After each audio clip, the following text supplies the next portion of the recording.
All right, everybody, we are live. We're here with Andros Sturgeon. Today is October 9th, 2017. This is our first episode of our vodcast, which is video on demand cast, which is an equivalent of a podcast, only 10 times better. And you get to see our Greek godlike bodies. Yes. A rare treat indeed. Part of them, anyway. Our floating heads. So today we're going to do a couple of things. The first thing that we're going to do is we're going to show you a couple of tricks that Justin and I like to use to help with your marketing capabilities. Today, the first thing I want to do is I want to show you how to use Instagram in a way that will allow you to get more followers almost instantly. And everybody wants more followers on Instagram, right? That is absolutely correct. Instagram, for those of you that don't know, I want to share just a couple quick background points on Instagram before we dive in with the tips on it. Because some of you don't know this if you're on Facebook only, and you know the demographic on Instagram tends to skew a little bit younger. We're looking more like 18 to 35, skews slightly higher with females than males, but it's still pretty even overall. But Instagram, one of the key differences between Instagram and Facebook is that Instagram is a mobile-first platform. So if you are posting on Instagram, you are posting from either your cell phone or from your tablet device. You cannot post from a desktop device unless you're kind of hacking the system and using some sort of third-party software. So that's one of the key differences.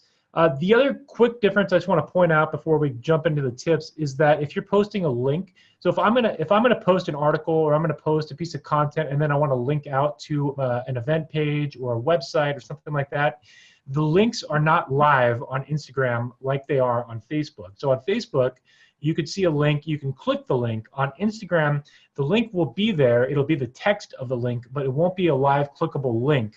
So keep that in mind whenever you're linking out on Instagram. So it's a little bit different of a platform there.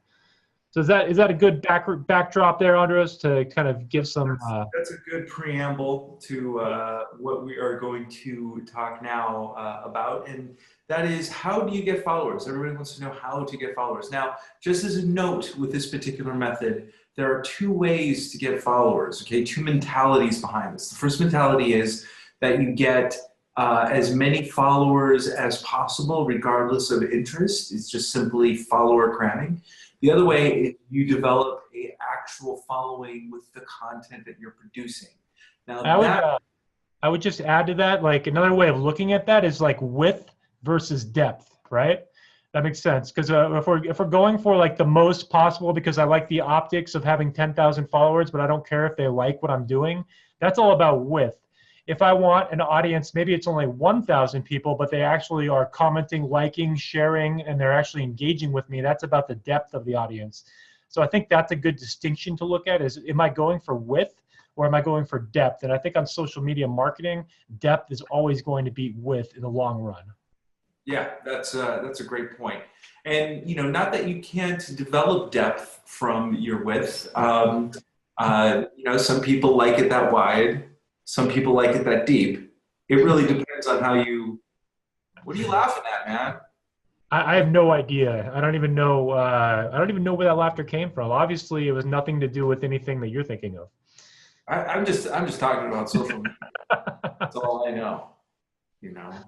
I have a very PG brain. Just remember. I guess. Yeah. Somebody took a page out of my script because I'm not even sure what you're talking about. Anyway. So what I'm going to show you is a way to develop a following.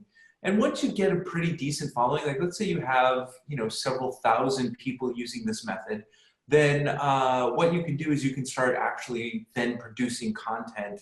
And out of that section, some people will start to actually look at it, especially if it's good content. A lot of people who are following you will actually end up enjoying what you're doing. So this is not the organic way, but this is the fastest way. So I'm going to show you on my phone here exactly what I'm talking about. State-of-the-art technology here. Andros is going to share his cell phone screen. Very, very rare. Very, very rare to see this kind of thing, right, Andros? I am very protective when it comes to my cell phone screen. So anyway, as you can see, there's Instagram. I have a little notification saying that something's happening there, so I'm going to click on that. And as you can see, what it's going to do right here is it's going to take me to all the people who are just following me. And if you notice, this person started following me. And so what I'm going to do is I'm going to follow that person back. This person Pennywise started following you too, it looks like. it does look like that, indeed. So if you notice, there's a lot of people that have started following me, and I'm immediately following them back. I'm not really. I don't care what their content is. I don't know really anything about it. But if you notice, I've already got a ton of people who started following me on this platform here. So okay. I would just add that's kind of a similar strategy to Twitter too, because if somebody follows you and you follow them back, the likelihood that they're going to remain as a follower increases. So if you're looking at building your following, and again, we're not necessarily going for depth, but I mean it's possible. I mean, if we actually get a little bit deeper, we'll see who's commenting, and sharing later on. But by doing that, you're putting yourself in the best position to succeed because you are following them back, and they're going to be more likely to stick around. Absolutely, absolutely right. And so as you can see, I've got 521 followers. I actually just created this account for this particular client. He has an app called MobiTrader, which is a Bitcoin trading app. I recommend everyone download it and start using it. It's a great product. But they didn't have any Instagram account, so I went ahead and I started this. And if you notice, just in the last week and a half, I went from 0 to 521 followers. I'm following 1,031. I only have 19 posts. And a lot of these posts have to do with Bitcoin of some sort or another. And the really great thing about Instagram that they're offering now is this little button right up here. If you press on this, which is the thing that looked like a little bars of something, let me just point to that and I'll show you what I mean. So it's this area right here. If you look at that, so if you hit this thing right there, what that's going to do is it's going to give you some analytics on, meaning some information about what people are looking at. And this we all love analytics, don't we? I love that word. It makes me sound important.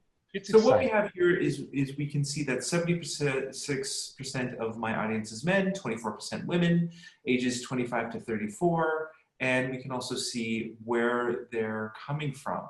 We can also see my posts, which posts are performing the best, right? So whatever these posts are that are performing the best, I want to do more of those, right? So in a way, my audience is being dictated for me. Like I'm able to see like what's being posted up there. So the next thing that I'm going to do is I'm going to go over to search. I'm going to search for a type. Can I add one more thing there? Because you have a bunch of videos that you're posting in there. One more caveat to Instagram is that videos are capped at 1 minute in length. So any video that you upload, no matter how long the video is, when you actually upload it to the Instagram account, it's capped at 1 minute. So make sure yeah, that's right. If you're creating content, then make sure that it's no more than 1 minute long. So the next thing I'm going to do is I'm going to add some people, right? So I'm going to go here and it gives me discover people. It gives me some suggestions of people who to follow. But I'm going to do something else instead. What I'm going to do is I'm going to go ahead and I'm going to do a little bit of a search for some people, right? So what I'm going to do is I'm going to hit this button right here. You can't see it. It's underneath that button right there. But this is to search followers. And what I'm going to do is I'm going to look for people who are possibly interested in the type of thing that I'm talking about. So Bitcoin would be, let's look up money, right? And the next thing that I'm going to do is it's telling me that there's no MONEY. It says no users found. But I'm going to search for, I'm doing this all jacked up, man. You can search by hashtag too. There we go. Hold on. My phone just went out. Okay, there it is. Okay, there we go. So what I'm going to do is I'm going to look for, if you notice, I have this hashtag follow for follow. right? So there's a big contingent of people out there that will actually follow you just for following them. And so all of these photos that you see, they're tagged with this. So what I'm going to do, since most of my demographic is men between the ages of, what was it, like 25 to 35? Yep. And what do men like usually? Well, they like girls. So I'm going to look at this girl right here, or whatever she's posting, and I'm looking at, I'm going to find like her, and I'm going to click on her profile, and she's got 528 followers and 2,000 people that she's following. And what I'm going to actually start looking for is I'm going to look for someone who has the same number of followers and the same number of following, right? This person is kind of close. And what I'm going to do is I'm going to go to her followers, people who are following her. And I'm going to go ahead and I'm going to start following them, right? So I'm going to be indiscriminate. I'm just simply following all of these people that are following her.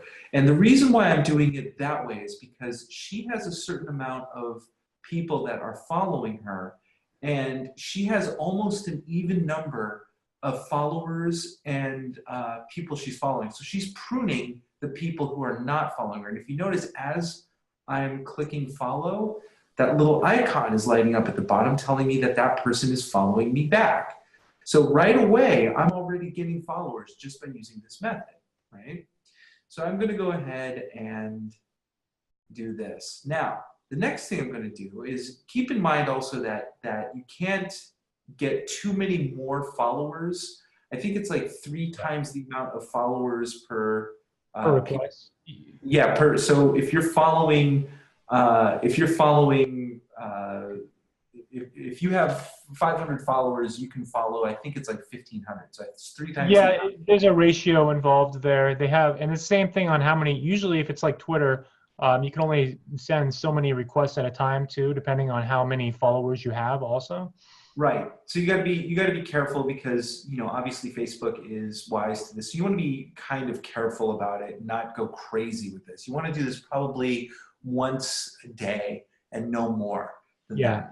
The other thing I would add here is when you're building an audience like this, like especially when you're getting started, I think it's more important to do this when you're getting started, because sometimes if your account only has like 100 or less followers, or 200 or less, or even 500, people won't respect it because, you know, they're looking at your account. They're like, oh, this guy's only got 500 followers. He's not a serious Instagram user.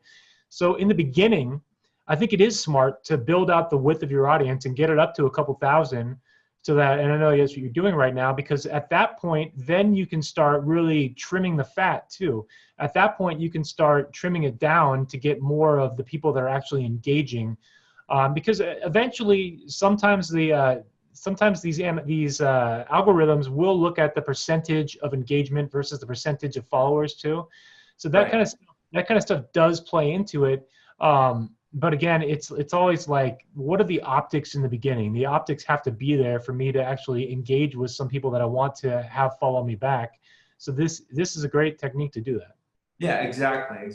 That's well said. So the next thing I'm going to do, okay, so if you notice, you go down this, check to see how many people you have. Right now, I have 524 followers. That number's gone up, and I've got almost double the amount of people I'm following. I'm going to stop right there, just because I'm going to give everyone here 24 hours to follow me back. Now, the next thing, this is a 2-part sort of thing that you do. The next part that you do is you go over here to this particular app I found called Unfollowers. It's a cool little app. It's absolutely free. And what it's doing right now is it's connected to my Instagram account, and it's searching for all the people who are not following me back, okay? So there it is, it's lining up. Now, it's a very ad-heavy sort of app, so you're gonna be bombarded with a lot of ads, but it's pretty tolerable when you notice what you're getting. So if you notice here, unfollow from the, right here, let me just get this. So we've got this little area right here, unfollow from the top 20. This is the people I just added. And these are the people I added some time back. going from the oldest last, right? So what I'm going to do is I'm going to start with this, and I'm just going to unfollow from the bottom 20. Yes, I want to do that. And I'm going to go ahead and unfollow those people. So it starts pruning it out, right? The people who are not following me back, I don't want anything to do with them. So there you go. And once that's done, what you're going to do is you're going to be shown an ad after this. That's why this app is free. This is their business model, and there's the ad, and you can just go hit back, and you're back to this, and you can do that again. You can also hit this button, confirm reload, and it reloads the entire feed, just in case some other people have joined or whatever. So anyway, as you can see, that app is very, very handy. So I'm going to go back over here to Instagram, and I'm going to go and take a look, just make sure that no one else has followed me. Now, the next thing that you want to do as you grow your numbers, and this is one of the more important parts about this, is that you've got to start adding content. Because again, as Justin pointed out, part of the algorithm is whether or not people are responding to the content that you're making, and you're not spamming people. And just as an experiment, what I did earlier in the day was I posted this thing right here. It says follow for follow back. And I noticed actually that the engagement was very low. I had 9 other people actually like this. And I even put with these particular hashtags, follow for follow me back, et cetera, which I know Instagram is going to find a little bit spammy. So I don't think that they actually put this picture in too many people's feeds. But if I do something creative, like I hit this, and I'm going to look up something like a picture on, this is something I just posted. So I'm going to go to Google Images, and I'm going to look for something that's about, since I have a Bitcoin app, I'm going to look up Bitcoin, and then I'm going to look up Bitcoin funny, because everybody likes funny things, especially when it has to do with something that they like, right? So here's a funny thing right off the bat. I tried Bitcoin, didn't have my face on it. I think that's kind of funny. So I'm going to go ahead and hold it down, and it's going to ask me if I want to share the image, which I'm going to do. And then it's going to give me some choices, and my choice is going to be Instagram. So there we go. And what I'm going to do now is I'm going to go over to next. I'm not going to crop the photo. I think it's fine the way it is. And I don't need to put anything on it. And now what I'm going to do is I'm going to hashtag this. I'm going to hashtag this with things like, let's see. I want to do hashtag money. I want to do, and if you notice things come up here, so there's money, and you can see how many people are actually posting with this particular hashtag. So the hashtags that you use, you want to make sure that you're hashtagging with your product, but you also want to make sure that you're hashtagging with things that people would be interested in. So obviously, this is a Bitcoin reference, so I'm going to put Bitcoin, there it is. Crypto. Cryptocurrency, so I'm going to put that there. Oops. So the thing about hashtags, some people don't understand this about the hashtag thing at all. There's cryptocurrency, and then we've got a hashtag. I'm going to put, let's see, this hashtag is going to be another cryptocurrency is called Ethereum. So I'm going to put Ethereum. And if you can notice, it pops up already with like, I've already chosen that. Now what I actually have a document where I've put all of my hashtags, and that way I can just copy them and paste them here. And it'll go to all of basically everyone who is looking at these particular hashtags. It's going to filter that through. So you suddenly have a much larger audience. That's why hashtags are important, because sometimes people look for things with these particular hashtags.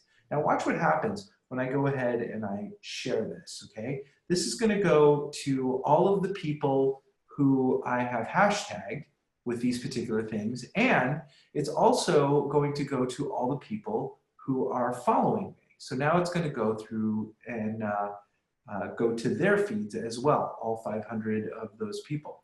So what you're going to notice here in a few minutes is that the little heart icon, which is right over here, down here below this thing, is you can't really see it, but the heart icon is going to start lighting up, and people are going to start possibly liking that particular picture. So of course, if you look at my particular feed, see there's somebody who just liked my post right there. So, and there's another person. So you see, like, I'm already getting engagement with these particular people. There's another person right there. So already, just in that very short amount of time, I'm getting engagement on that one particular post. And this person liked it, and I'm going to go ahead and follow them, right? And if they follow me back, that's great. They've got, you know, same thing with this person. So what I do is with every person that likes my post, I think this person, I remember that, that Pennywise. Pennywise we already have. Yeah, Pennywise follow me. So what I'm going to do is I'm going to follow the people who even like the post, right? Because if they like it and then I automatically follow them, they're probably going to follow me back. So here's another person that just liked it. I'm going to follow them. You see what I'm saying? So that's kind of the method. And then, of course, if I wait 24 hours and these people do not follow me back, then I'm just going to go to my old buddy here, Unfollowers, and I'm just going to trim all of those people who haven't followed me back yet. It's not a big deal. No one's going to get angry at you. But at this rate, right, think about this. I've been averaging, if you look at this here, see, back to my statistics, I've been averaging about 250 new users, well, probably more like 400 users a week, 400 new followers a week, right? It'll probably go up as you have more followers. People are going to be more likely to follow you back too, because people are more likely, they're going to have that social proof. Right. So exactly. People are more likely to follow back somebody with 1,000 followers than they are somebody with 20 or 80 or something like that. Right, exactly. And so then when I go to my analytics, and here's where posting different things matters, because again, if you look at the things that people have engaged in the most, it's these different things that have to do with, you know, the more humorous things have been the things that have been engaged with most. So, you know, those are the things I'm going to keep posting with. So once I get to a certain point, you know, after a while, and my followers have gone to the thousands, then I don't have to add as many followers. The more you do it, then the more followers you have, but obviously they're not going to be quality, they're not going to be organic, but this method will allow you to find organic followers by having a much larger base to begin with. So I hope that makes sense, and that is something that if you use this method, you'll be able to gain followers much more quickly. You'll be able to grow your account. You'll be able to, you know, and again, as Justin and I always talk about, it's the rule of 7. So this counts as one of those 7 times that people see you. Do you want to talk a little bit about how Instagram is connected to Facebook and how that works? Yeah, I mean, well, for one, if you don't already know, Facebook owns Instagram. Whoa. And it was a brilliant decision by Mark Zuckerberg to buy Instagram back in, like, what was it, like 2012, maybe 2011. And when he bought it, there was like the board actually, they were mad at him because he paid $4 billion for it, and now that was like a steal. Yeah, it was somewhere in the, I'm not sure, I'd have to look it up, but it was like between 2 and 4 billion, like you said. 4 billion. And was it 4? Okay, 4 billion. And now you look at like Microsoft buying LinkedIn for 26 billion. You look at like the different acquisitions. It was a complete steal because Instagram has surpassed Twitter in the number of monthly active users. Instagram is over 500, or actually I think they're like 700 million a month, I believe. I'd have to double check the numbers, but they are above Twitter. They have passed Twitter now, and they are the fastest growing social media network out there right now. So even though Facebook is by and far the largest, Instagram is growing at a faster rate than Facebook at this point. And part of that is Facebook does have 2 billion people 2 billion accounts, which is more than a quarter of the world's population on Facebook, which is insane. And I'm sure some of that is duplicate accounts and things like that. I doubt that truly 25% of the world's population is on Facebook, but maybe. I can't put it past Mark Zuckerberg to pull that off. The guy he's smart. The thing about Zuckerberg is he sees the future well. Yeah. Because you see like him buying companies like Oculus Rift. He knows that the world's going to a VR play. You see like at his Facebook conference in January or February this year, all he talked about was augmented reality and the integration as the camera on Facebook is the first rendition of augmented reality. So the guy looks at what's coming, not just what is, and he has a strong grip and willingness also to purchase companies that he sees as future competitors to him. And with Instagram, he hit a home run. I mean, yeah, absolutely. Now, as far as integrations go, there's a lot of link up between Facebook and Instagram. In fact, if you post on Instagram, you can just click a button and it will auto post to your Facebook account. It'll also give you the opportunity to auto post to your Twitter account. So they've made some kind of a partnership there. That's not through ownership, but some kind of partnership. And you can post through what is it? It's Tumblr, I think, right? Yeah, you post pretty far. So anyway, and it also like you also have to look at it from the demographic standpoint because the kids in my household basically say, "Oh, Facebook is for old people," but all they use is Instagram. So you're definitely connecting to a younger audience by doing this. So you got to keep that in mind as well. So I've shared this before, but I mean, every platform starts young, right? I mean, Facebook started with Harvard EDU only email addresses. So you had to be a Harvard student. Then they changed it to only Ivy League colleges. Then only people with an EDU period. They have to be a college student. And then they opened it up to the general public. And it was always a young demographic until people started having kids. And then grandma wanted to get on there and look at their grandkids, right? So the platforms kind of age up organically over time. And so if Instagram stays in the way it looks like it's going to stick around for quite a while, then over the next 5 years, that demographic is going to shift much older pretty quickly over those next 5 years. But right now, it's sticking to like an 18 to 35. And then the youngest demographic is still Snapchat, which is more like 12 to like 25.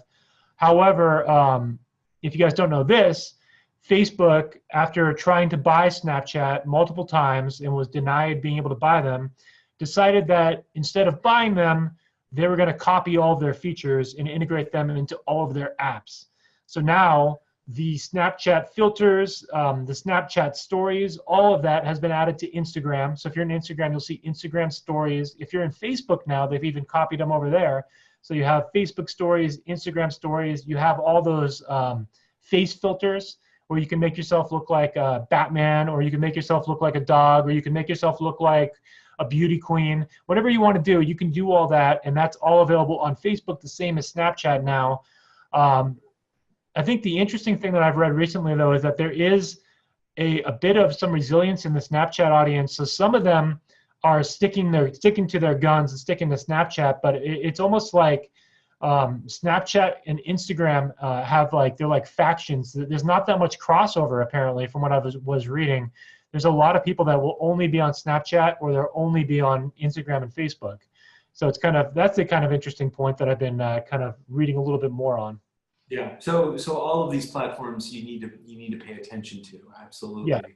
Keep up on them, and they're all going to eventually age up. So even though right now it's a young demographic, eventually it won't be. Right, exactly. So anyway, but if there's any tips or tricks that you want to know about any other platform, please leave them in the comments section below. We'd be happy to answer any of your marketing questions. And, which direction is the comment section? This way? That way? I think that's around there somewhere. Just wherever it is. Comments. One of those directions. Even if it's you suck, it's okay. Live with it. It'll be the first time today. So So the moving right along, I actually want to cover one other ground. You saw Blade Runner, right? Oh yeah, yeah, I did. Yeah. I saw A little Blade Runner. early, a little early for me. I haven't seen it yet. I won't That's go into details then. what's It that? I won't go into too much details then. It's a very it's very well done, and it's beautifully shot. Great audio, great soundtrack, great sound effects. Like I would highly recommend anyone that's going to see it, go see it in the theater, because that it's definitely an experience that you want to have in the movie theater. Um, the only caveats to Blade Runner are that it is a 2 hour and 45 minute movie. So it's probably good to come in there with that mindset that you're going to be in there for roughly 3 hours instead of 2 hours. And then you got to remember that you're dealing with replicants and humans, and replicants aren't like they don't have like a wide array of emotions. So there's a lot of kind of the monotone talking. There's a lot of that. So we don't get into you don't get into a ton of range, and there's a lot of it's pretty heady. So if you like heady movies, and I know you do, Andros, Oh uh, yeah. you're gonna like Blade Runner. If you prefer like pure action and brainless things, then you're probably not gonna like it. That's just the reality. So that's my Can I ask you what is it about us as a culture that we have trouble sitting through a nearly 3 hour movie, yet we'll binge watch a season of something? I guess maybe because we could like get up and go pee in the middle yeah. of I that. think yeah, you could pause it and go pee. You could be in your underwear. You could just sit there. Like you could just like Dude, stretch out. I You go don't to the have movies in my underwear all the time. I don't know about you, but you don't like have that. those cultural norms to deal with. Because when you're in public, you kind of you fall into those cultural norms, and Yeah. I know you don't, but most people do. Well, I am in the Netherlands, and you can get yourself a glass of beer in the movie theater. I'm not Most people. talking like a plastic cup. I'm talking a glass of beer. You know what they put on French fries in Holland instead of ketchup? Dang I it. don't know. Mayonnaise. You see, Really? freaking drown them in that. so, the one thing I also want to cover is you haven't seen the last two episodes of Rick and Morty, but I do want to Oh, cover. I saw the last one, not the. I didn't see. I mean, I did. I saw the second to last one, not the last one.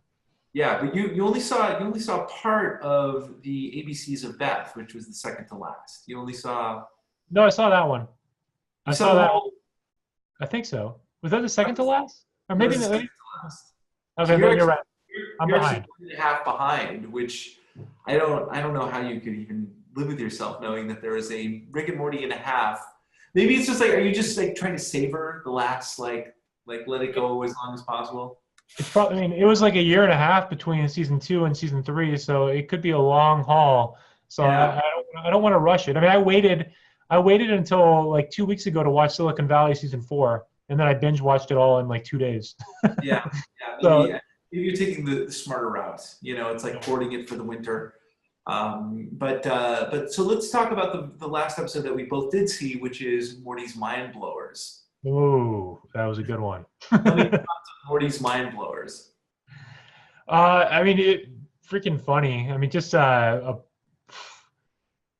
clever flashback scenes that were like, uh, I don't know, it's just super creative. I'm trying to remember exactly like how they did it, but it was essentially they borrowed the idea of interdimensional cable. If you're a Rick and Morty fan, you know what interdimensional cable is. If you are not a Rick and Morty fan, go watch it now. Pause the video.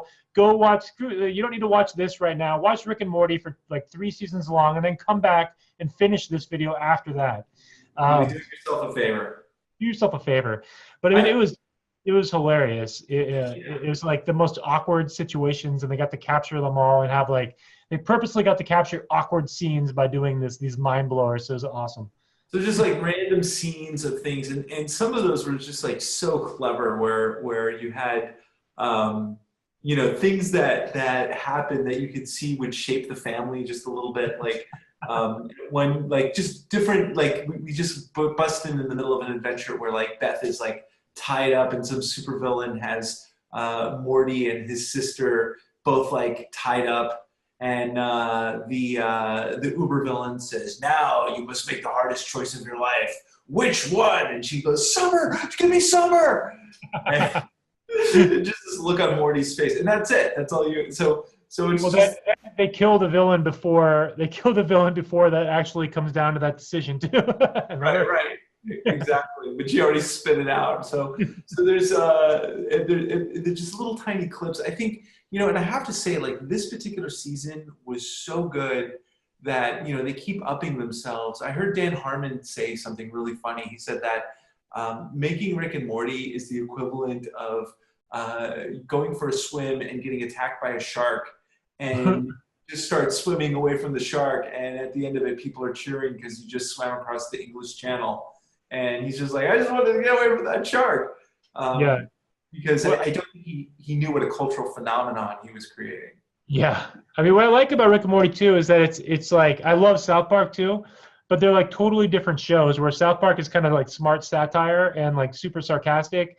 And then Rick and Morty is more like just super heady, super like, you have to kind of know a little bit about quantum. You got to know a little bit about you got to know a little bit about things to kind of appreciate it at a higher level. But even if you don't, there's spark jokes that you can get, like in between all that. It's kind of like, I mean, to me, it's almost like a movie like Dumb and Dumber, like, which I think you can appreciate on multiple levels. Like on the one level, it's stupid, and that's it. And like if you don't get it at a higher level, then that's fine. But it's like just stupid, dumb jokes, and then it's still kind of funny on that level. And then on the higher level, it's just like all these different like higher level puns and like, I don't even know how to describe it, but it's like there's a second level to it, and like Rick and Morty is probably even smarter than that. But it's that kind of idea though, that there's like a higher level to it. That's what I appreciate, shows that can reach an audience on multiple levels. So it can still be funny for an audience that gets it on a certain level, and then if you're more of the intellectual type, you're gonna get it. You're gonna get all the quantum jokes. You're gonna get all the more advanced stuff. You're going to pick up on the subtle references if you're a pop culture person too, which I am. So all that stuff. Yeah, it's absolutely, yeah, and it's some of the jokes are so obscure that that it's just really like just little things that they put in the background, like even in the opening sequence where Rick and Morty is being chased by Cthulhu while they're holding a baby Cthulhu. And Cthulhu is the giant multi-tentacled beast from H.P. Lovecraft fame. It's like so obscure that you have to like know these references. Kind of looks like didn't they make on the Pirates of the Caribbean? Didn't they make one of the guys look like Cthulhu kind of? Oh yeah, the Kraken. What is it? No, yeah, Baby Jones, I think. I don't know. I didn't even see. I saw Pirates 1 and I saw Pirates 4. I didn't see Pirates 2 and 3, but I've been on the ride, and they have the little squid character, which is, to me, it looks like Cthulhu. And I mean, it must be based on Cthulhu, and I think it's Davy Jones. All I know, when you start talking about Pirates of the Caribbean, it's like just images flashing on the screen with Johnny Depp floating around in there in a pirate outfit. That's all I know. I appreciated the first one when it came out, and it's just so run down, and Johnny Depp's career is taking a dive, man. And I like Johnny Depp. I think he's got talent, but his career is taking a dive because he just picks the wrong projects right now, where he can't let go of like Jack Sparrow because that was his key to fame. Oh, I don't think it's that. I think they back up a dump truck full of money to his door, and he's just like, all right, I'll wear this stupid outfit again. You know what is interesting though? They did cast him to play John McAfee in a movie about John McAfee going crazy in the jungle. So that I'm looking forward to seeing, because Johnny Depp, if he can play anything really well, he can play a drug-induced psychopath like Hunter S. Thompson. Yeah. I guess it takes one to know one, right? Right. That's right. No, nothing against Hunter S. Thompson. That guy's brilliant. Oh my God. One of these days I'll relay my Hunter S. Thompson story when I actually met the man. Working as a waiter in Utah. Finally, I want to cover our last bit of media of the week, and that is the movie Mother. Oh, Mother. So here are 3 things that I learned watching Mother. Are you ready for them? I'm ready. Go. Number 1, Jennifer Lawrence is so beautiful, it is distracting to watch her in anything. Like honestly, no disrespect to women or my wife or anything. I'm just saying, like, this is a woman who just is so gorgeous. Watching her, it is impossible for me to do anything but go, that's Jennifer Lawrence and she's absolutely gorgeous. That's all I can think about is like watching her in that movie. Maybe that was even the point of casting her, but she's just one of these rare Hollywood actresses that you can't take your eyes off of her. She's Now, amazing. I read recently that she's now dating Darren Aronofsky. Did that happen after filming or before filming? That's the Well, question. that's the second thing that I learned watching Mother, and that's it. I don't know where to go with that. Darren Aronofsky, You learned that Darren Aronofsky was dating Jennifer Lawrence? and he's twice her age, so there's that. Yeah, I mean, Mother is very much a movie that has multiple levels to it, right? Mhm. It's almost like a metaphor within it. It's basically a metaphor. The whole movie is like a metaphor. I did not put together what that metaphor was until I started putting it together at the very end of the movie because they kind of explain it to you at the end, at least to some extent. But then I had to go back and like go online and read articles to really fully understand everything that took place. So Yeah. I feel like I almost felt like, wow, I'm not as smart as I like to think I am, you know? But not at all. Not at all.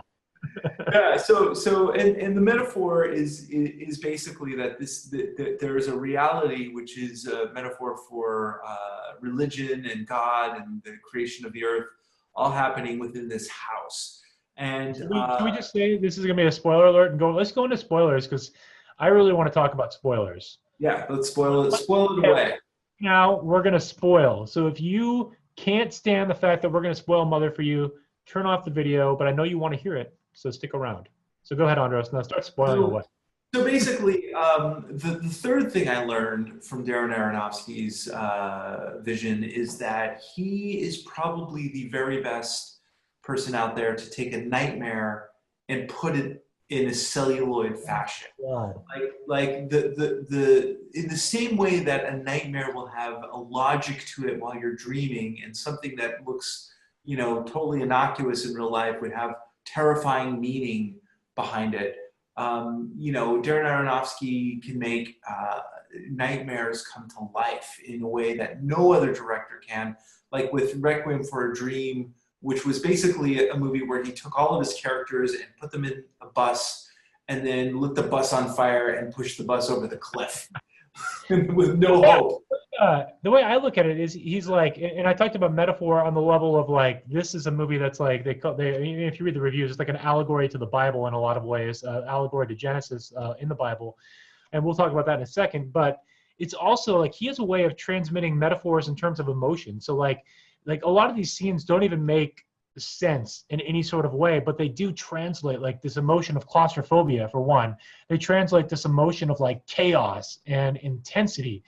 And like in a way that not many directors, or I'd say almost no directors, are able to communicate the way that Darren Aronofsky does in this in a couple of these scenes, because it's relentless chaos.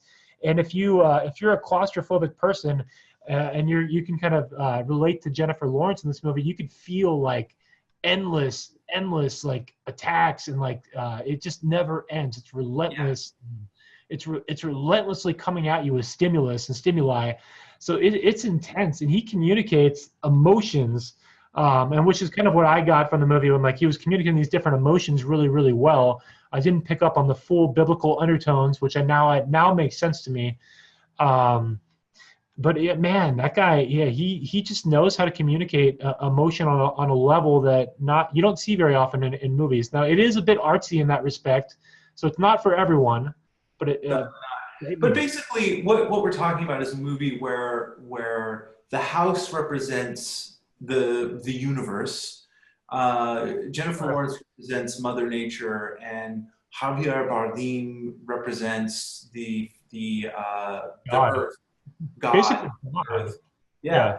And what happens when humans enter the picture? They generally just destroy stuff. And so she's trying to fix up his house, and these people keep coming in one after another and basically destroying her house. I gotta say, there is one scene in that movie that to me is one of the most disturbing things I've seen in a while. And that is where Jennifer Lawrence gets pregnant and has a baby with a mob outside of her door. And her husband wants to show the baby to the crowd. And she has to like not sleep, otherwise he will take the baby, which eventually he does. And this one particular moment where he has the baby, the crowd is cheering, and she tries to get the baby back. And by the time he gets to Javier Bardem, who's holding the baby has already been pushed into the crowd and is being passed around, this fragile baby. And she's like elbowing her way through the crowd, trying to get her baby back. And that I've actually had that nightmare with my own child. And so if that type of thing disturbs you, do not see this movie. But from an art perspective, I think in some ways, I think that Darren Aronofsky is actually out David Lynching David Lynch these days. Yeah. Now, did you pick up on like so basically each of the people that enter the house are representative of the book of Genesis. Like Ed Harris coming in is supposed to be Adam, and then on the first night you see him, he's kind of sick and he's puking, and you see this one scene where Jennifer Lawrence opens the door and he's over the toilet, and apparently like that's supposed to be Javier Bardem, or God. You see like his rib is exposed, so he takes the rib and supposedly makes Eve from the rib, and then she comes the next day. So the second character, who's Michelle Pfeiffer, shows up the next day, and that's supposed to be Eve. So it's pretty deep. I read articles that had to help me decipher all this stuff, and then I thought about it some more, and I'm like, okay, that makes sense. That this is actually like keeping to the book of Genesis on that level too. Even though you could tell that Darren Aronofsky is most likely not a religious guy at all. At least that's my. Yeah. Especially if you look at The Fountain and Noah, which I believe actually those two movies you could play in a loop as they're actually interconnected.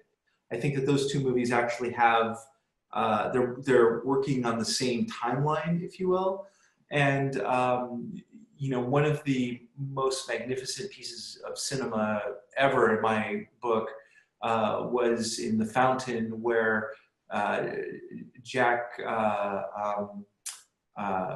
what's his name? Hugh Jackman. Thank you. Hugh Jackman.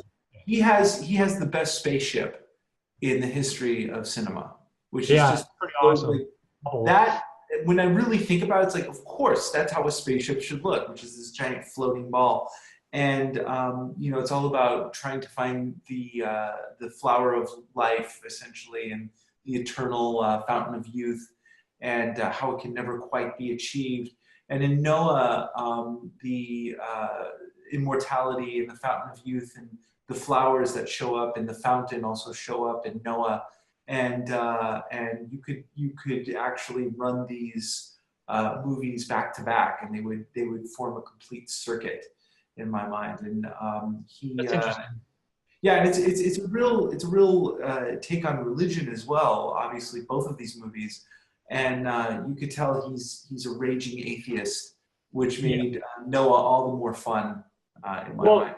And if you haven't seen Noah, one of the things that created the supreme controversy with Noah, because a lot of the Bible Belt went to go see this movie with like, oh right, a Noah's Ark movie, and not with the expectation that Darren Aronofsky was the man behind the camera.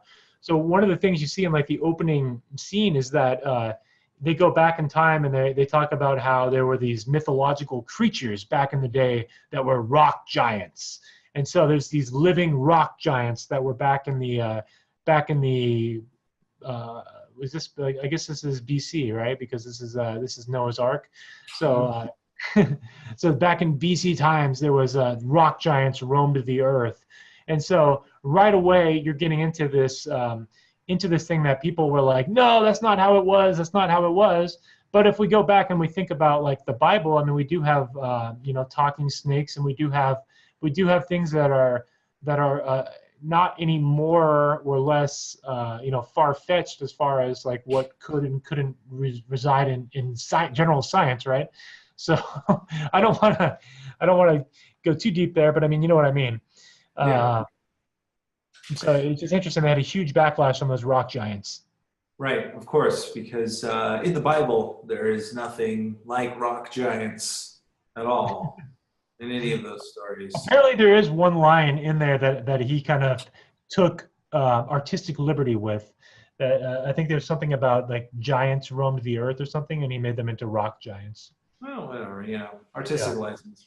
Overall, though, I definitely The Fountain and Noah side by side. Mother, I was simultaneously repulsed and intrigued. I felt myself almost wanting to walk out at certain points, and now I find myself wanting to go back and see it again. So, well done, sir. Well done. And you get to date Jennifer Lawrence too. So, bravo. Yeah, way to go, Darren. Good job. So, any pieces of media that you out there in TV land think that we should see? Anything that we should? We'd love to hear what you're watching, what you're looking at right now, and any marketing tips for us. We'd love to hear more of those. Anything you want to add before we close up this particular episode of our show? Not particularly. Nothing is popping up in the brain of mine. I guess I'm looking forward now. We have a couple Marvel movies, and Star Wars tickets go on sale this evening in America. Maybe not in the Netherlands, but in America, Star Wars tickets go on sale tonight. So I'm going to buy mine. I'm going to be on my laptop, ready to buy tickets tonight for The Last Jedi, and the new trailer debuts tonight simultaneously with Monday Night Football. Oh, shoot! I had no idea. Yep, they haven't announced that. Thor is going to come out, and I think when Thor does come out, I will have a review from my 3-year-old. Good. Yeah, you're taking Khalil to see it in the theater? I am going to take him to the theater, and I showed him some previews. He's really into the idea of seeing the Hulk. So, I'm a responsible father. I have to it's gonna be good. The early reviews of Thor came out yesterday, but they're all from people that saw a screening, and they're all on Twitter, and they're not professional critics, and they're probably pretty skewed towards positive. But a lot of positive feedback from the early Twitter reviewers, and they might be people that work for the studio for all I know. But people were saying it's got the best mix of humor and action since any of the Guardians movies. It's a lot lighter than the other Thor movies, and by far it's the best Thor movie of the 3. So okay, well, that's good. That's a review. Yeah. All right. So I'm hoping that they're not pure studio, studio puppets. I don't want them. I'm hoping they're not studio puppets, and that these are truly. It's going to translate to a really good movie, and I'm excited. Jeff Goldblum. Yeah. We'll find out. We will find out. This could be the Thor to rule them all.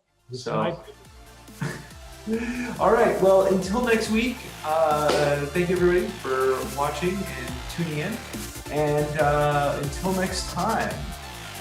Until next time, stay classy. From the Netherlands, Andros Sturgeon. And from San Camarillo. San Camarillo. Bye for now, people.